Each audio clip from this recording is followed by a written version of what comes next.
private sector role in controlling cybercrime?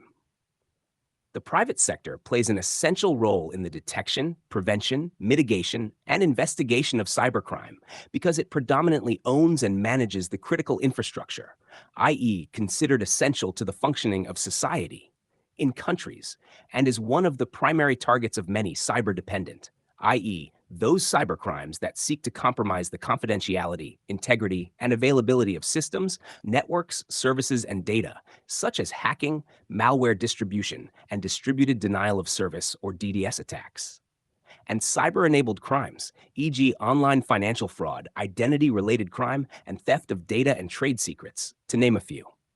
Because the private sector predominantly owns and manages critical infrastructure and is one of the primary targets of cybercriminals, it is best placed to deploy security measures designed to proactively identify cybercrimes and cybercriminals in an effort to prevent or at the very least mitigate cybercrimes, as well as to respond to the cybercrimes that are occurring or have occurred.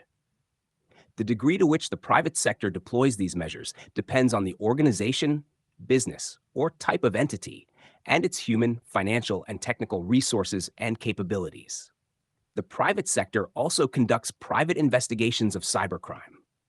The private sector is vulnerable to both internal threats, e.g. cybercrimes committed by employees or executives of the business or organization, and external threats, e.g. cybercrimes committed by those with some connection to the business or organization, for example, a vendor or customer, or those with no association to the business or organization.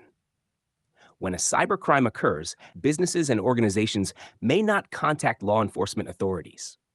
This, however, depends on the cybercrime, the human, technical, and financial resources of the private sector entity, and the impact of the cybercrime on the entity vis-a-vis the impact of the reporting of the cybercrime on the entity, e.g., potential harm to reputation and/or loss of consumer confidence. Like law enforcement agencies, private companies and organizations conduct investigations in response to detected or reported cybercrime. The purpose of this investigation is to obtain information about the incident and build a case against the perpetrator or perpetrators of the cybercrime or cybercrimes. Depending on the size and resources of the private companies and organizations, the investigation may be conducted by investigators on staff or investigators hired from external businesses. Individuals involved in cybercrime investigations include private companies, industry bodies, trade organizations, and companies providing security, investigative, and digital forensic services. At times, information technology professionals and digital forensics experts, who are all non-governmental sector stakeholders, have been used by private companies and organizations to collect preserved digital evidence. However, these professionals may not have the necessary expertise to conduct cybercrime investigations and to appropriately handle digital evidence of a cybercrime to ensure its admissibility in courts of law.